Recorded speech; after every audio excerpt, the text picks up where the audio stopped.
Hello friends, book lovers, and whoever else is watching this. I'm Emily at Midnight. Welcome to my channel. Returning viewers will know I've been very excited about fall this year. I didn't used to be a fall girly. I always felt like fall was bringing in the death of things that I love, like spring and summer. But lately I feel like I've been able to appreciate the cycle that is fall, bringing on winter, bringing on spring, bringing on summer, and also just the wonderful things that are fall. Things like the pumpkin spice beverages, orange sweaters, and witch hat earrings. And so, as I am feeling in the spirit of embracing all things fall, what better way to encourage myself to do this than by reading 3 books with pumpkin spice in the title? The inspiration for this video didn't actually come from trying to encourage myself to love fall. It actually came last year as I was walking through Barnes & Noble in about November, and I came across the Pumpkin Spice Cafe book that was released last year and was everywhere on all of Barnes & Noble's shelves. And when I went to look it up on Goodreads, I noticed there are a lot of books with pumpkin spice in the title. And if you've been around my channel for a minute, you may know I have a thing about books with the same titles. Typically, I do a video around Christmas where I read multiple books with the same phrase in the title. But last year I saw that and I just got really excited and wanted to do it again, but I'd kind of missed fall, so I've been waiting all year to come back around to fall and make this video. So grab your pumpkin spice beverage of choice and let's dive on into the reviews.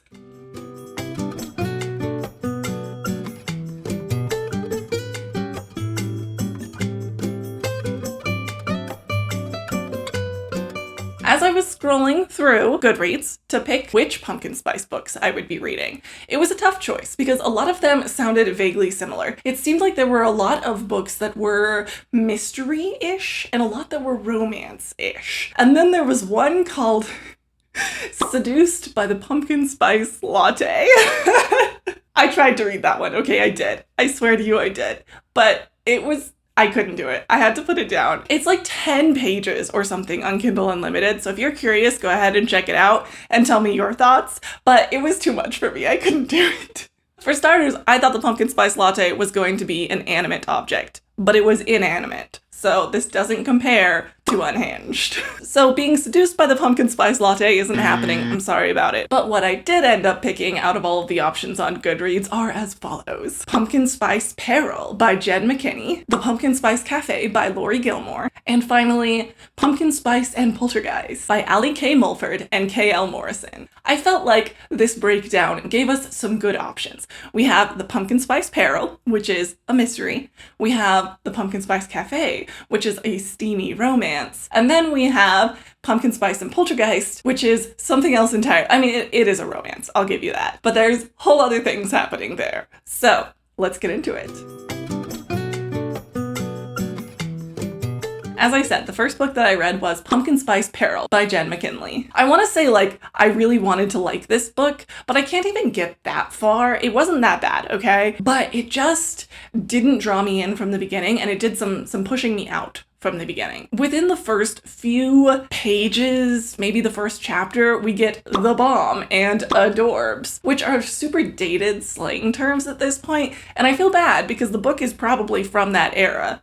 Awkward. I just looked it up and it's actually from 2020. So not quite from the 2010s, but all the same, this kind of goes to my point that I usually make when reading contemporary romances, that there is such a thing as using modern language, and then there's going too far and using dated slang or slang that will become dated very quickly. And I feel like there's a lot of slang words that get used in contemporary romance that totally pull me out of the story. And that happened right away with this book. But that's not my only complaint with this book. Don't worry. The book stars 2 best friends who own a cupcake bakery. Like just a cupcake bakery. They only make cupcakes, which I suppose is true to life. There are definitely stores like that. The character we follow around most is Melanie, who usually gets called Mel throughout the book. And then there's her friend Angie. The entire first few chapters of this book center around them discovering that Angie is pregnant. Now, Angie has been trying for a baby, but she didn't know that she would fall pregnant that morning and is suffering from morning sickness. And so there's a big hubbub around that. And then we discover that she has a huge family of like 9 9 brothers or something, and she's trying to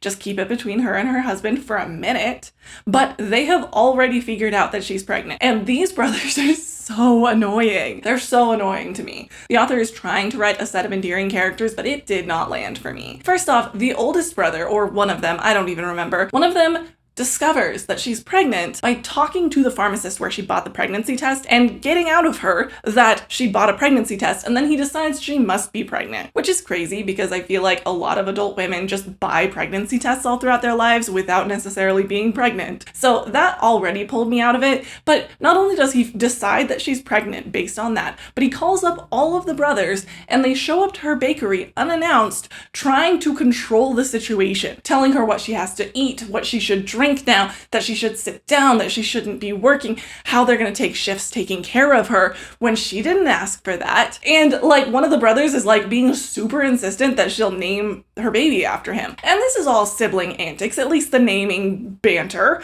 but like showing up at someone's place of work and trying to take over their lives and telling them, informing them that you are now going to be on shifts, like guarding them, was just like such a violation to me. I know that there are some families that are really close-knit, but that doesn't make this not a violation. And aside from all of that, Angie is super upset about this. She tells them all to get out. She tells them what a violation it is that they did all of this, and none of them are properly chastised. They will not leave until the brother, Joe, who happens to be engaged to Melanie, our other main character, comes in and kicks them all out because he's the level-headed brother. But, it just drove me crazy because it was like treated as like, oh, those sibling antics, oh, those pesky brothers. And I was just being driven crazy by this. Like, maybe I just really don't like to be controlled, but I feel like most of us don't, you know? Time for a pumpkin spice sip.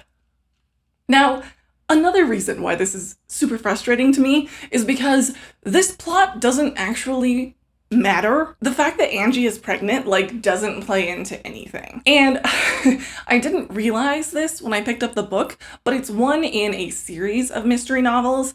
And I've read mystery novels that come in like serial, where having context about the characters can be relevant. Say the #1 Ladies Detective Agency, where you kind of need at least a little bit of background from the first book to be able to understand the rest of it. Another example would be Maisie Dobbs, where in the first book you get to see why she became a detective. It kind of feeds you enough information as you go to tell you what's going on, so you don't have to pick them up in order, but you can get more from it by picking them up in order. So that's how I'm used to interacting with mystery series, and maybe that's not as much of the norm as I came to think that it was, but this series is very much like you have to know what already happened to understand this book. At random points in this book, there's filtered into the story something about like how Melanie won Joe, won his heart and stuff, when it's not very relevant to the plot. He's just kind of there a little bit in the story. And other times where there's a random character that just gets thrown onto the scene and she's like, yeah, we almost died together once anyway. And I was like, what? I guess what I'm getting at is I wasn't aware this was a series when I picked it up. And as it turned out, you can't really start in the middle with this book because there was a lot I was missing and I was pretty confused by a lot of things. And I think that the whole pregnancy situation kind of feeds into this, where it's more a part of Angie's overall arc through the series than it is a point in this book, which makes its place in this book feel completely ungrounded from the events of the story because it's playing a part in a much bigger arc that we are not seeing at all in this book. We're just seeing a tiny snippet of it. And so like maybe this series works better if you read the entire series. I'm sure it does. But as a standalone, it felt like there were a lot of loose ends and a lot of extra material. And it just made the book feel really messy. Wow, I'm looking at it and I think I'm missing a lot of this story. Apparently I jumped in on book 12. No wonder I felt so confused. How did I miss that this was a series? I feel like I kind of messed up reading this one, but I read it, and so I'm gonna keep telling you about it, so deal with it.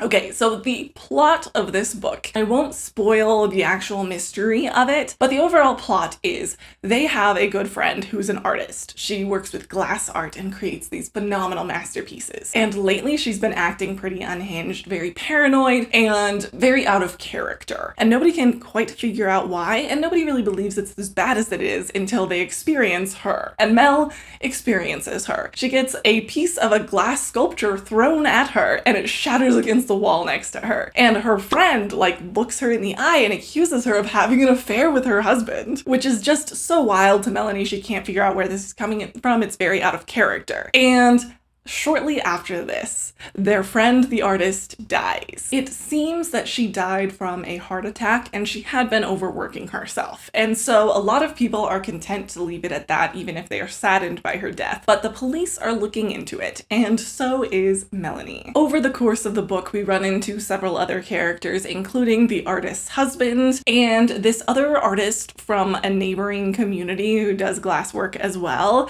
And there's some weird things said about her. Like, to be fair, she's weird. She's very much trying to get under the artist's skin. This is before she died, obviously. Trying to convince her that she's having affairs with people around her and that her husband is dating other people and all sorts of things. Like, she's kind of villainous vibes. But there were some like really disparaging things said about her in the narrative, like as the narrator's voice, as Melanie's voice, that just sat really weird with me. Like, there were some really disparaging things said about women who try not to age. And I think that's a really complicated issue, that having like a very firm stance of like women who get Botox are bad is just such a bad take in my opinion. And so when I read books with that perspective, it just makes me upset because I have a lot of complicated feelings on this subject. I feel that in a lot of ways, society devalues women who look older, or look older younger than they think that they should, or look older at all. As women age, there is kind of a social vibe that they're less valuable, or at least less lovable. And both of those things are bad. And so it makes a lot of sense that a lot of people push back against that. And the way that they push back is by trying to turn back the clock aging, so to speak. And on that side of things, I think there's some dysfunction there as well. I think that there are some people who feel pressured to try to turn back the clock, people who feel like they have to get Botox in order to be pretty, people who choose to not get Botox and get made fun of, people who get Botox and get made fun of, people who get a lot of filler and other plastic surgery and get made fun of. And I just think in general, it's a very messy sort of situation. And it just doesn't feel fair to just be like, she must be a horrible person because she gets Botox, because it's a really complicated issue with a lot of push and pull factors in a lot of directions. And so making a moral judgment on someone based on whether they choose to or not to change their face with cosmetics just feels very gross to me. I'm looking through my notes and I feel like all of my thoughts are just like, wow, this book feels very tone deaf to me. Most of the notes that I took about this book were just things that felt weird about the way that the author wrote things. I think this author and I do not see the world the same way. Like, for example, there's a detective that they run into who's being super rude to Mel and this guy that she's with, and making weird comments about how Mel doesn't deserve Joe, the guy that she's with. Mel's internal voice calls this character very high school and immature, but everything that Mel says back is just as immature. She's like making fun of her for being dressed up, like, ooh, you must have somewhere to go after this, which is stupid because people can just dress up to go to their jobs. I dress up to go to my job. I dress up way more than the dress code tells me to because it makes me feel nice. So that was really weird. And then it turns out that she is dressed up for a date and it's with one of Joe's brothers, one of the mini brothers. And the whole situation just felt very manufactured and weird, of just like women being immature to each other for no reason.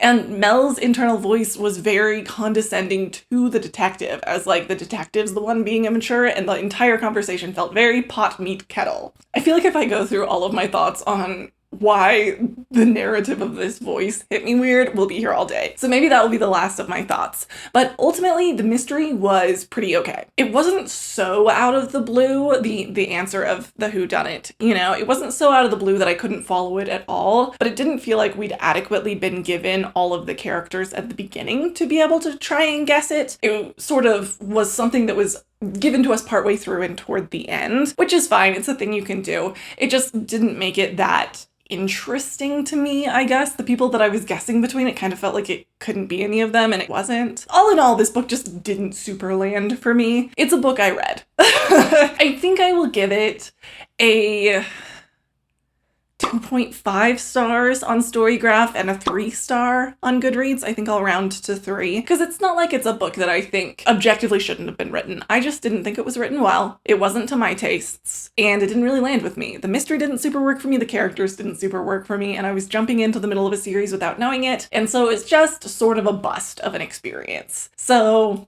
that's that. Time for The Pumpkin Spice Cafe by Laurie Gilmore. Don't forget to take another sip of your pumpkin spice beverage of choice. And it does not escape me that the author's pen name is Laurie Gilmore, like Lorelai Gilmore. Obviously, that was intentional. This was a romance book, and it was very fun to read. Jenny is the female protagonist. She enters the small town, and Logan is a farmer who's lived there most of his life. So those are our two leads. The romance is very cute. I think they're very cute together, but they don't give us a ton of reason why they like each other other than the fact that they think each other are hot. It's, yeah, very insta-lovey, but adorable at the same time, and so I can kind of give it a pass. As I said, Jenny moves to the small town at the beginning of this book. She just witnessed her boss die. I think she was an assistant to her boss, and he just keeled over of a heart attack, and she found him in the office the next morning, which is horrifying, and she is obviously scarred. Because of that, she flees to a small town when her aunt offers her a gig taking over the Pumpkin Spice Cafe that she has always run in this small town dream harbor. In a way, this is yet another of a long line of romance books that follow a woman leaving the big city for small town life and leaving her career and dreams behind for it. But this wasn't nearly as egregious as other books like it that I've read. For starters, this is because her career in the city wasn't fulfilling to her. Like I said, she was an assistant to a man who had just had a heart attack because of work-related stress. And finding him like that kind of makes her rethink her entire life. She starts thinking about how she's been neglecting her social life. She doesn't go out. Would there be someone to find her if she died of a stress heart attack? So when her aunt says she's retiring and is leaving her cafe in a small town, our main character, Jeannie, decides that this is her sign that she should actually start living. Not to mention that her small business that she picks up in the small town is one that is already successful. There are already employees there who know what they're doing. There's clientele who love it and want her to reopen as soon as possible. Basically, it's a thriving business, and so it makes sense as a venture. I feel like a lot of these books have main characters leave the big city for some kind of very ill-conceived small business opportunity that they've conceived of themselves and are trying to find a backer for or something, and most of the plot revolves around them scrambling to get the business up on its feet. But in this book's case, it feels like Jeannie may not immediately fail because there are a lot of things set up to make this a successful choice. So while this book has a predictable plot, I felt like it felt less outlandish and a little bit more well thought through than the average book that I read like this. And so I was more on board with it than I expected to be from the get-go. So let's get into the plot. Jeannie sets foot in the cafe. She starts working on it. She's very stressed about it. She's a ball of nerves sort of person, and she's trying to be a laid-back small-town cafe owner. Have a whole personality overhaul overnight, which I can relate to, trying to do. Not succeeding. She doesn't either, because you can't really change yourself that much that fast. As she reopens, she starts to get to know the town. She goes to a town hall meeting, and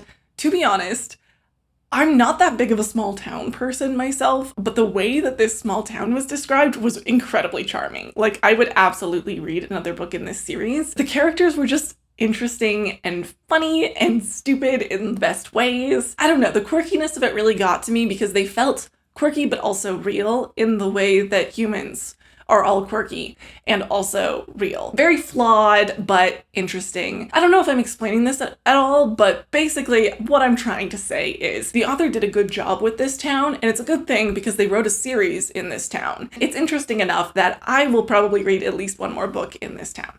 So it's got that going for it. Jeannie reopens the cafe and has the whole town come in to welcome her on her first day of opening shop in the town. And it's not without mishaps. Even before the opening, there were just some little odd happenings. For example, some sounds in the alleys at night keeping her up that don't sound quite like cats or raccoons. Then the dishwasher breaks 2 times in a row. One of the times looks clear that wires were cut. Thermostat keeps getting changed. There's just little things going wrong with the shop. And Jeannie starts to wonder if there's someone in the town who's sabotaging her. Maybe someone who doesn't want her there. So this is the mystery subplot that goes on throughout this book. And I think the idea is interesting.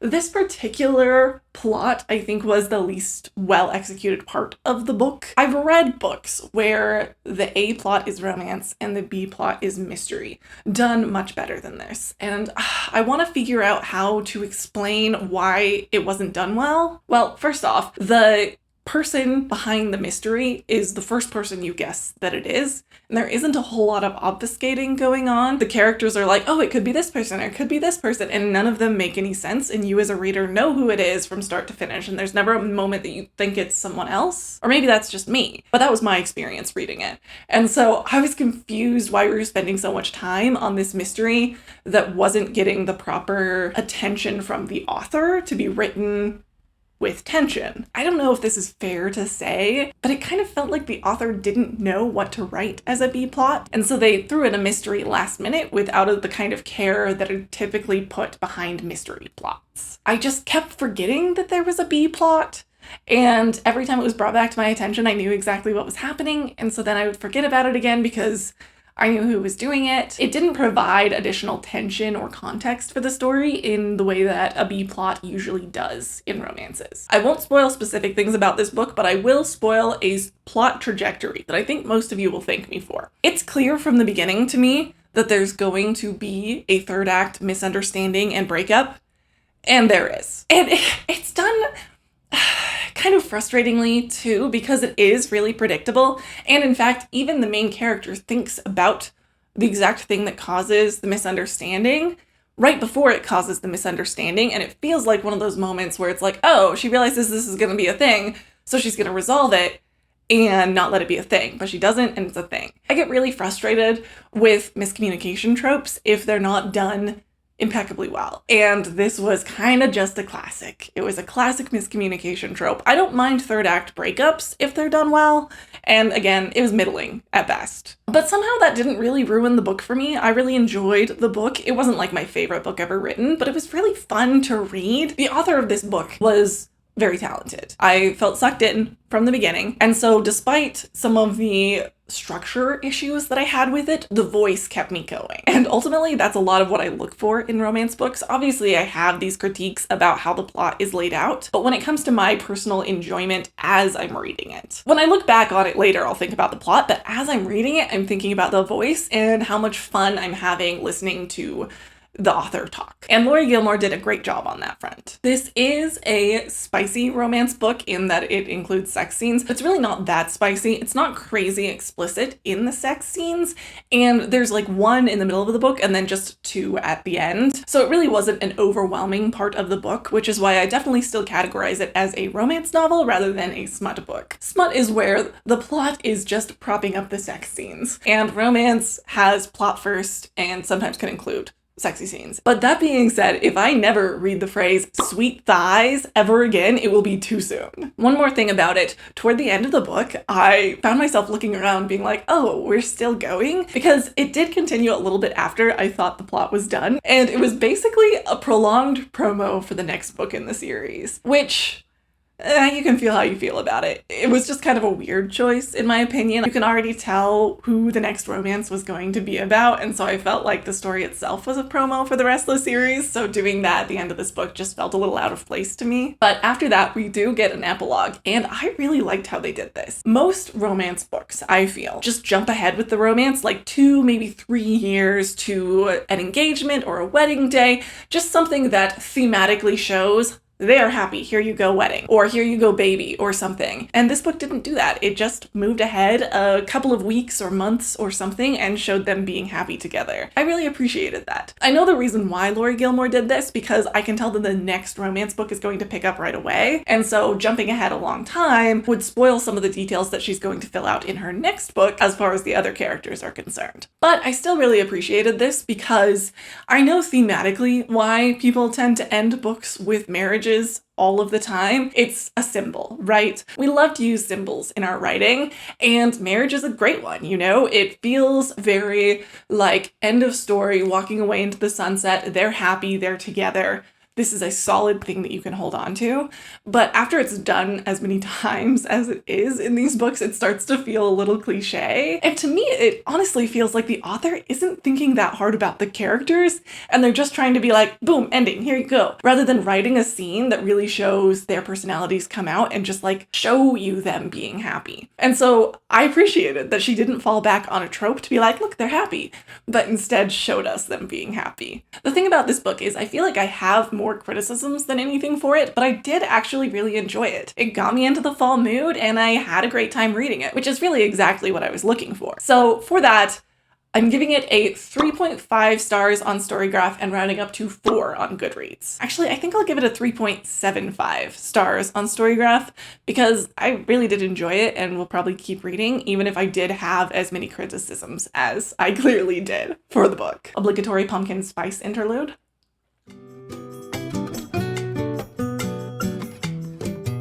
All right, on to our final book, Pumpkin Spice and Poltergeist by Allie K. Mulford and K.L. Morrison. My first thoughts upon diving into this book is that I really, really liked it. I loved the characters' voices. I loved how the romance was getting set up. I was having a really good time with it. The characters' voices and the way that they interact are super playful, and it's a joy to pick up just right from the get-go. This book is a romance with a mystery subplot. It takes place in Maple Hollow, an idyllic Halloween-themed small town in New England. The reason I say Halloween-themed is because, well, the town is Halloween themed. It's known as the tourist location for Halloween time, where people go and take pictures of people dressed as monsters and go on, pumpkin patch dates and stuff. The catch is the town is actually magical. The town is filled with witches and vampires and werewolves and monsters and demons, all alike. And it's so fun. I really like it.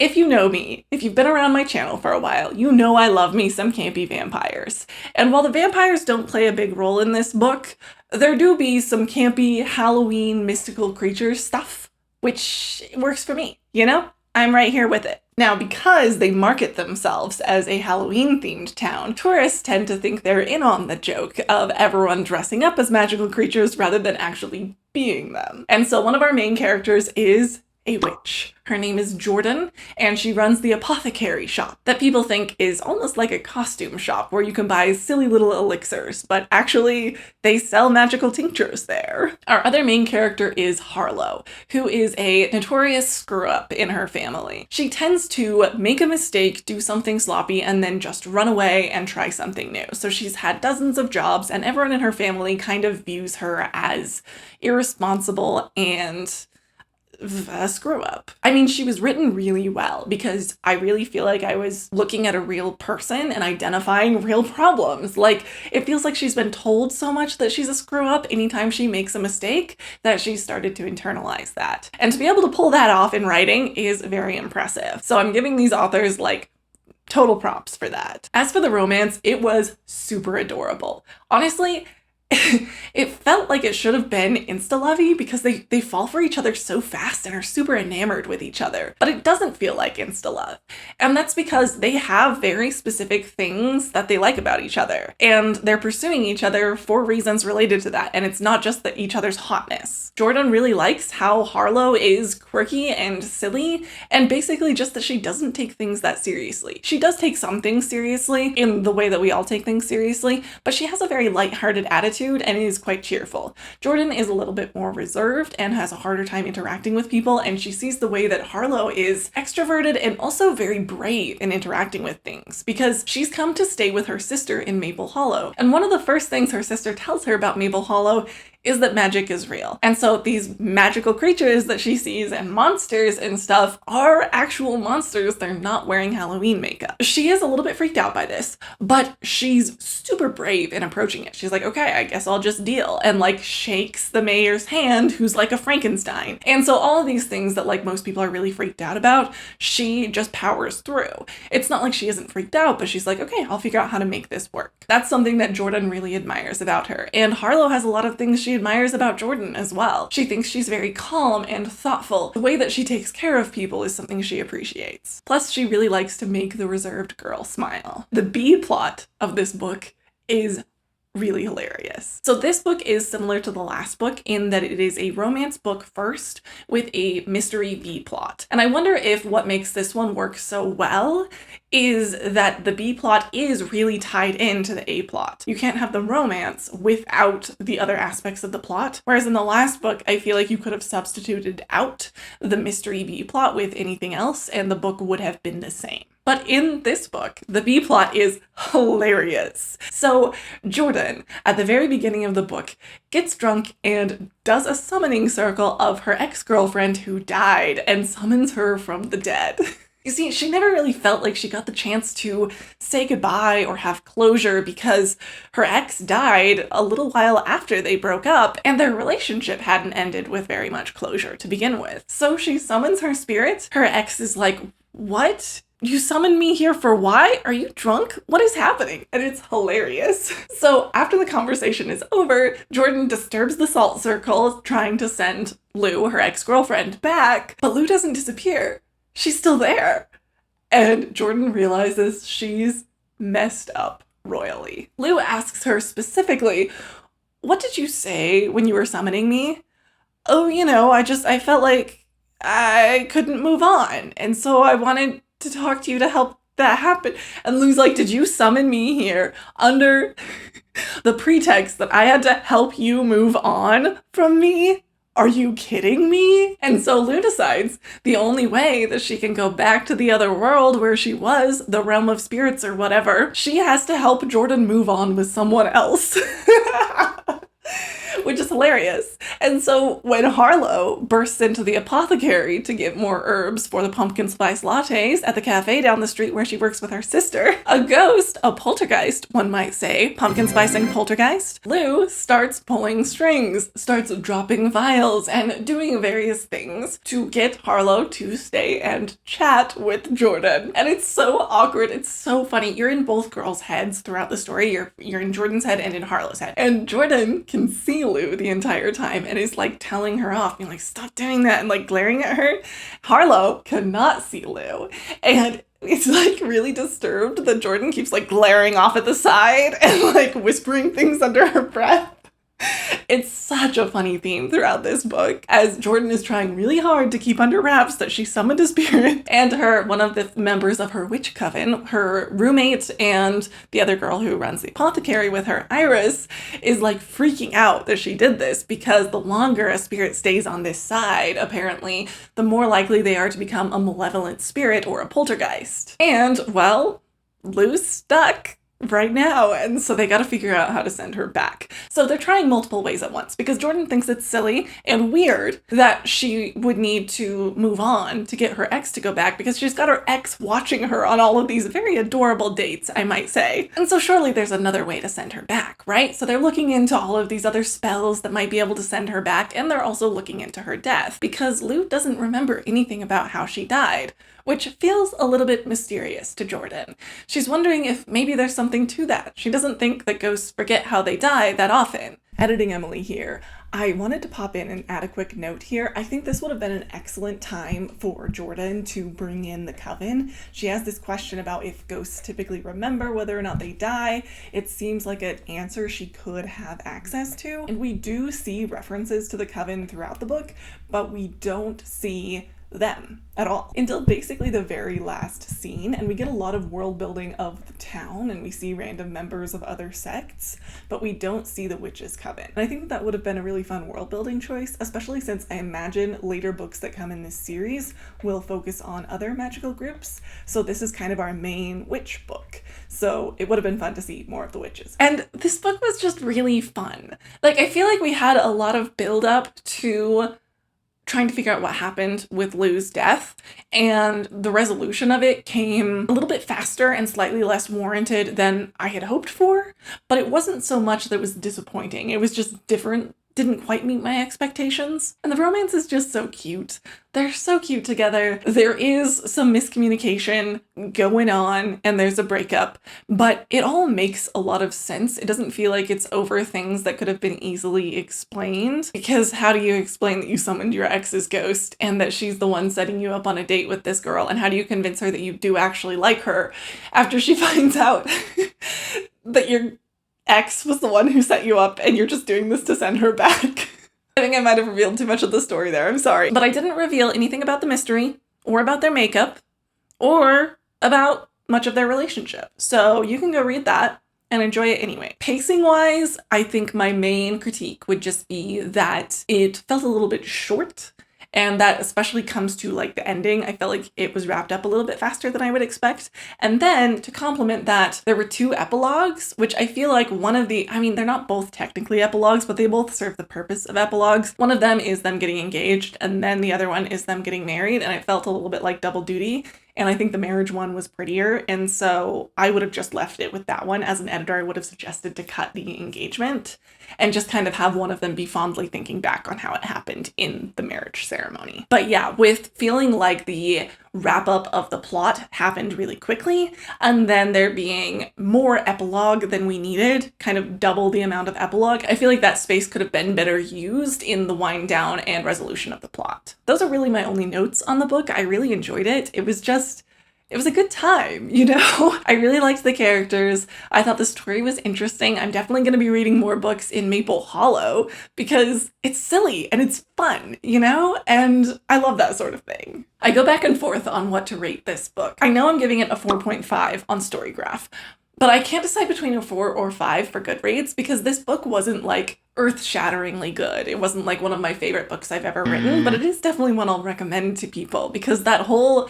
poltergeist aspect of it. Oh, and I forgot, there's this whole aspect with Lou. The longer she sticks around, the more ghost-like she gets and the less Lou-like she is. And it's super interesting to read. So, I don't know, it's a fun concept and I thought it was well executed.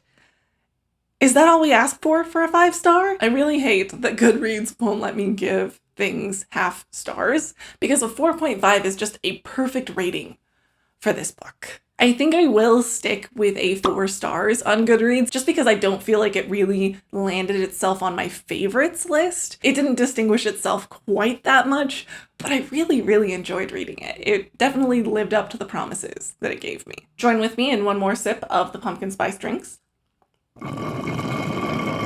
And those are the 3 pumpkin spice books that I read this fall. Let me know if you've read any books with pumpkin spice in the title and if they were worth the read. Honestly, I think I'm probably going to read at least 2 more books with pumpkin spice in the title because there were so many. I requested a whole bunch of holds on Libby. And so even if I didn't read them in time to get into this video, I'm still probably going to read them. So let me know what you thought of these or any other pumpkin spice books that you've read.